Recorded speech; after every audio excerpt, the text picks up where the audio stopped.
সেই আনন্দ উৎসব। তার মানে এই শিক্ষাটা আমরা গ্রহণ করতে পারলাম যে আনন্দ উৎসব একদিনের জন্য হলেও সেই আনন্দ উৎসব আমরা আমাদের জীবন চরিত্রে প্রয়োগ করি। আমরা আমাদের জীবনে সেই উৎসবকে আমরা স্বীকার করে নিই। তার নাম মহা মহোৎসব। এই জন্যই ভগবান গীতায় বলেছেন নিত্যায়ুক্তায় উপাসতি, নিত্য উপাসনা। একদিন দুদিনের জন্য নয়,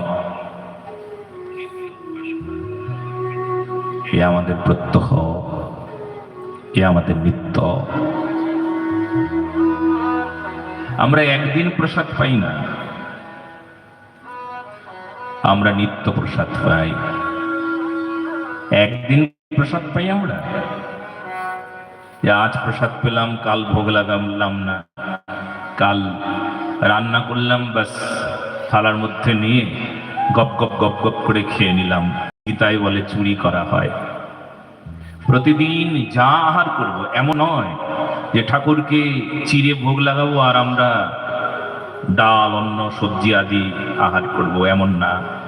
ভগবানকে ফল ভোগ লাগালাম আর আমরা ভালো মন্দ আহার করলাম, এমন নয়। যেটি আহার করব সেটা ভগবানকে নিবেদন করবার পর আমরা নিত্য প্রসাদ পাই। একদিন না, একদিন না, কেবলমাত্র আজ পেলাম বাস ফুরিয়ে গেল, এটা নয়। নিত্য, নিত্যযুক্ত উপাসতে, নিত্য উপাসনা। নন্দ মহারাজ এই নিত্য উৎসবের আনন্দে আজকের থেকেই বড় আনন্দিত হলেন। আর সেই আনন্দ উৎসবে সবাই ছুটে এসেছেন। সমস্ত দেবতাগণ এসে নৃত্য করছেন। দেবলোক থেকে সব দেবতারা এসেছেন। ব্রহ্মা এসেছেন, শিব এসেছেন, এসেছেন ভগবান শিব, ব্রহ্মা আর দেবরাজ ইন্দ্র, সব দেবতারা এসেছেন। এসে কি করছেন? ব্রহ্মা নাচে, ব্রহ্মা নাচে, ব্রহ্মা নাচে, শিব নাচে আর নাচে ইন্দ্র। গোকুলে গোয়ালা নাচে পাইয়া গোবিন্দ। ব্রহ্মা নাচে, শিব নাচে, ব্রহ্মা নাচে, শিব নাচে আর নাচে ইন্দ্র। গোকুলে গোয়ালা নাচে পাইয়া গোবিন্দ। ব্রহ্মা নাচে, শিব নাচে, ব্রহ্মা নাচে, শিব নাচে আর নাচে ইন্দ্র। গোকুলে গোয়ালা নাচে পাইয়া গোবিন্দ। ব্রহ্মা নাচে, শিব নাচে, ব্রহ্মা নাচে, শিব নাচে আর নাচে ইন্দ্র। গোকুলে গোয়ালা নাচে পাইয়া গোবিন্দ। সবাই নৃত্য করছেন মহানন্দে।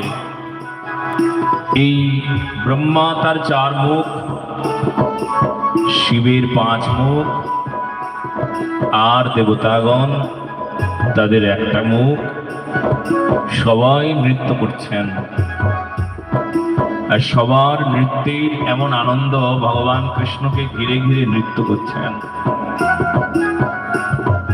চতুর্মুখী, চতুর্মুখী, পঞ্চমুখী, চতুর্মুখী, পঞ্চমুখী, দেবমুখী গণ সকলে আনন্দ করি পাইয়া জনার্দন। চতুর্মুখী, পঞ্চমুখী, চতুর্মুখী, পঞ্চমুখী, দেবমুখী গণ সকলে আনন্দ করে পাইয়া জনার্দন।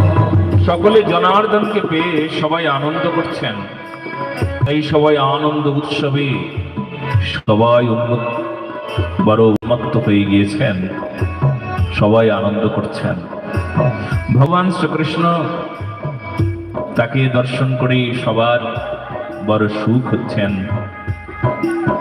আর নন্দ মহারাজ এই আনন্দের দিনে কি করছেন জানো?